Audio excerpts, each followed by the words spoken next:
me to talk about. And number one, on Mondays, it's about how to be a motivated mama with your faith, and just tools that I have in place, things that I do, things that I have found, and then walking you through what I do every day, how I developed such a solid foundation for growth in my faith, and how I started that. And so that's definitely having that motivation is Mondays. Wednesdays is more about our health. Because our health is so important, but there's so many different things about our health, right? And so there's going to be different topics that I'm going to be addressing, things that I do, things that I struggle with. And so if you have any things that you want me to address as far as nutrition or fitness or just health in general, I am a nurse practitioner. I have tons of education. I also continually educate myself, and constantly having to change up a few things and do a few things here and there. But I also have some very, very particular things that I have always done, and I say always for like several years now, that absolutely work, and I want to share those things with you guys. So on Fridays, one thing that the Lord asked me to start sharing is just family stuff, and that's just going to be me being vulnerable, and it's going to be me talking about different things that I know the Lord has put on my heart, and the things the Lord is actually working on in our home, with our kids, with my marriage, with future plans, and all those things. So there's all kinds of stuff that I want to share. But today, God kind of put it on my heart to share a little bit about marriage, and also a little bit about the study that I am taking with my church. You guys, we had been a part of a church for a long time, and that church has such a special place in our heart. But there was a few little things that God was just we felt like He was trying to open a door somewhere else, and we didn't understand what was going on. And there was a season for about a year that I was trying everything I could to be involved and do all kinds of things within a church, and it just, okay, well, we are going to have to, let's see, I'm so sorry.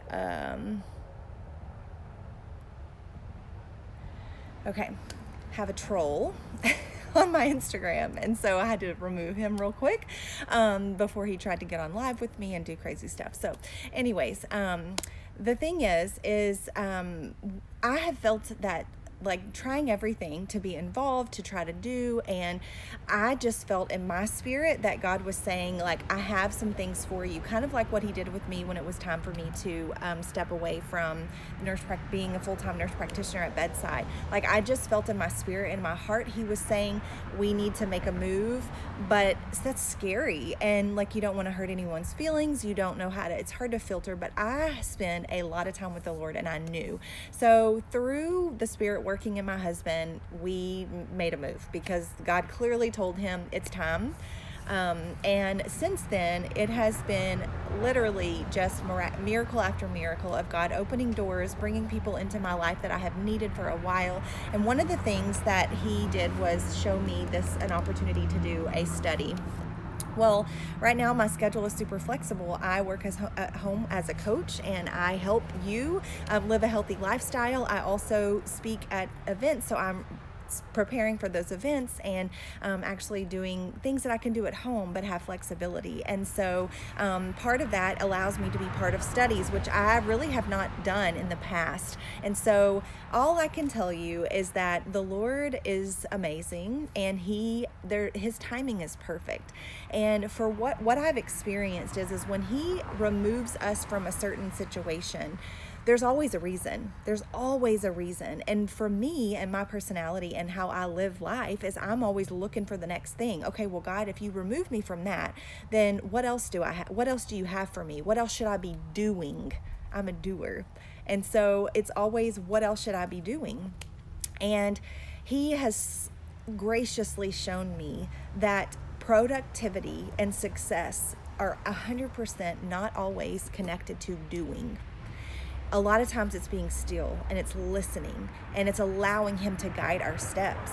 And so with this freedom study, what I am learning is there's some big, huge takeaways from this study already. But what I am learning is that I am continuing to live in what, I want to just make sure I'm saying it correctly, but I am continuing to live out of a place where I am basically, I want to tell you definitely live in shame, but I am, and abandonment is a little bit of it, but not a ton of it. Rejection. That's the right word. That's the word I'm trying to find. I am learning that I tend to live out of a place of feeling rejected. And I know now, because I have spent tons of time with the Lord. I went through marriage counseling and am understanding that a lot of this rejection did stem from childhood, and it's not any necessarily the fault of my parents or anything like that. That's how I interpreted some of the relationships that I had. And what I did as a young child is I started to perform to make myself feel accepted and loved and worthy. And so I became a performer, and that was in the form of being an athlete. So fast forward, if you think about this, and maybe you have a situation where you felt like something has made you feel inferior, or something has made you constantly go to this place as insecure. And you know what rejection does to us is it creates this victim mentality. And so for me, as I have journeyed through, I have performed from an athlete who year-round competitive athlete, and then went into college and went to nursing school, and then went to nurse practitioner school, and continued to strive and perform to be somebody and be important, to make myself, to basically shove down those feelings of rejection, those feelings of insecurity, those feelings of not feeling enough. And so that is the pattern of life that I have lived. And it's an amazing thing when you take the time to be still, and you take the time to start learning and growing yourself. And I'm going to get to my point, I promise, because we're talking about how to stay motivated within your marriage. That's what we're talking about. But I feel like you needed to know the backstory, because I feel like in order for you to become motivated to keep going and to pursue unity within your own marriage, you need to understand your heart and your mind. And maybe, just maybe, there's some things that you need to work on in order to find peace and unity within your own marriage. You see, it's not, when we feel insecure, when we are feeling like we're being rejected, then we become a victim, and everything becomes, well, it must be my fault that he's not giving me attention. It must be my fault that he doesn't seem attracted to me. It must be my fault that this and that. Like, we become this, we put the pressure of being a victim. And so guess what? This is how we act. And so if you can imagine within your marriage, if you feel insecure, if you feel like you're not worthy, if you feel like you're not enough, if you feel like you are being rejected, the enemy loves that, and he is going to do everything he can to position you and your spouse in a place where you constantly feel that way. You know why? Because that's where division happens. And when we are a victim, then we don't want unity. We don't want to come together as one like we're supposed to, right? And so in my marriage, what I have learned is that I often live out of a place of insecurity, of being rejected, and I automatically go there. And so I know my husband's heart. I know how he feels about me. I know these things. I know that he made a covenant. I know he has a relationship with the Lord, and maybe your husband does not. But what I find is that if he doesn't do something that I need, I automatically turn it into, well, what have I done wrong? What am I not doing? And so out of that place, I get defensive, I get my feelings hurt, I get upset, and it is a cycle. And it has caused near divorce more than one time, because I have felt like, well, if it's my fault, if it's me, we don't need to do this. Because I obviously can't get my stuff together. I can't be fixed. You're not willing to work on your end. So not only is it becoming me issue, I'm looking and focused on the things he's not doing. And so how do we change? Like, how do you, when you feel this way, when you feel unworthy, when you feel frustrated, when you feel like you're not loved, when you feel rejected, how do we have the motivation to keep going? And my number one tip for you guys is look within. This is how we stay motivated, because 99% of the time, there is a heart issue within ourself that we need to work on. And I am not saying that maybe you're in a situation where there's abuse or there's inappropriate things going on and there is absolute fault on the other end. I am not saying that, but I would say that the majority of the time, the way that we can keep fighting in a positive way, and I say fighting, not like verb, that we can keep fighting for our marriage, that we can keep stay motivated. The way that we do this is we look within and we say, what in the world is it that I can change? And I know that when you're hurt and you're insecure, that's a very difficult place to be. But what I have learned is that if I am looking for growth, so you guys, every single day I start off with my calendar and my affirmation. And you know what it was today? It is, I take action. And that can be with any part of your life. But when I read that, and I know God is taking me on this journey with him through full redemption, full freedom of seeing myself as who he sees me, and replacing that victim mentality as a daughter, a royal mentality of, this isn't about me. He's not doing that to reject me. He's not saying that to reject me. Or for me, he's not withholding emotion or withholding words to reject me.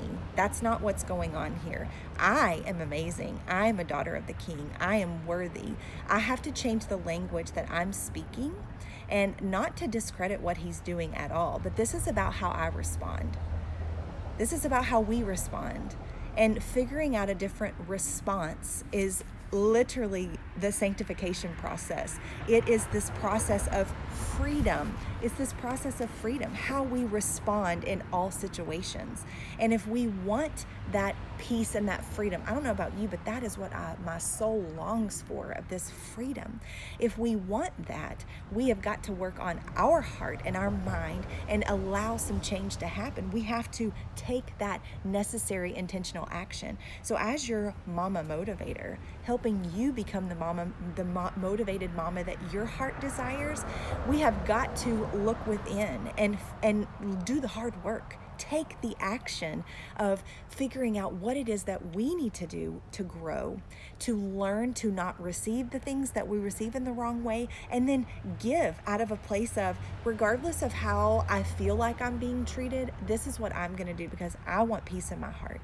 And so if you are struggling within your marriage, if you feel like, I don't have the motivation to keep going here, I just don't. How do I do this? Focus on yourself. Focus on your heart and your mind. And as you do that, if you are intentional with your time there, if you are intentional with the Lord, if you have a plan there, I promise you things are going to change. Because you guys, there were many occasions where I'm like, it's done. Like, we got to be done here because I don't have it in me anymore. I don't have the motivation. I'm hurt. I'm treating you like crap because of where my heart is. But I've realized that it's the place that I'm living. I'm living out of a place of rejection and feeling rejected. And I'm not saying that that's not ever happened, but what I'm saying is that as I'm living out of a place of rejection, when we are living out of a place of rejection and insecurity within our marriages, will act out of that. But you see, the rejection, those negative things that we're telling ourselves, it's not of the Lord. It's absolutely not of the Lord. And so we have to be willing to grow and learn so that our response is different. And when our response is different, that means there's a difference in our heart. And you guys, this is a huge struggle. This has been a huge struggle for me for years because I'm now learning where my heart is. And my heart is fearful that maybe I'm not worthy, that maybe I'm not enough, that maybe I am doing everything wrong. And so that's the place that I go. And then that's how I treat my spouse, regardless of what he's doing, right or wrong. I'm treating him out of a place of that rejection and insecurity. And so I am learning to receive where my heart has been and grow and be willing to personally grow, knowing that as I change, as my heart changes, my life will change. My responses to him are going to change. And God willing, he's going to change. And I believe that that's how marriages change, is that one person is willing to do the hard work. And as they're growing and changing, the other person sees that. And that's my desire. My desire is that it is absolutely undeniable that there has been a heart change for me because my actions are different. And out of that, my husband is like, what is going on here? And so join me in that. If you're struggling with motivation to keep going and to keep loving in your marriage, like I said, I have so many things to say about this, but what I want to tell you today is that if you're struggling with motivation and how to keep going in your marriage, you need to turn your eyes inward. You need to look inward. Where are you struggling? What is it really about? And most of the time, it's not about the person. It's not about your husband. It hasn't been about my husband. Yes, I get frustrated with him, but he is so good. God, he was such a gift to me. And most of the time, the way I'm responding and I'm receiving is all about my own issues, my own insecurities. And so as I've turned that inwards and I've done hard work, and I'm still doing it, and I'm still going to have to do it till the day I die, guys. That's how this works. It's sanctification. It's God showing us who we really are. And so I just want to remind you that you are worthy, that you are enough, that you are loved so much, you guys, that those feelings that we have of rejection, wherever they came from, wherever they stemmed from, that's not of Jesus. Never will be from Jesus. And so we need to learn to receive that truth. And the only way to receive it is if we're seeing it every single day. So if you're not following my calendar or reading my book or doing some sort of something to get into God's word, I'm not going to say it's never going to change, but you guys, this is going to be a lot harder than it should be. Because his yoke is easy. When we take his yoke on, it's easy. It's never a burden. So if we feel like our marriage is a constant burden, then there's some work that needs to be done within us. This is not about pointing fingers at other people. It's just like your health. It's just like everything else. We got to work on us, on me, on doing the work inside of us and not projecting that and being a victim. And so pushing it onto somebody else. We can't do that. So if you're struggling and you need prayer in your marriage, or you need extra tips or advice, please reach out to me. Comment on this video. We do some date box. We started doing a marriage class, and it's now considered our weekly date on Wednesday nights. We vowed to always try to be intentional in our marriage, and that's going to look different for everyone, but I promise you, where there's a will, there's a way. And so anything that I can do to help, I would love to help you. Lots going on in our world with family and with growth and things that we are desiring in our hearts that I can't wait to share with you over the coming weeks. But thanks for being here, and you guys have a great day. Bye.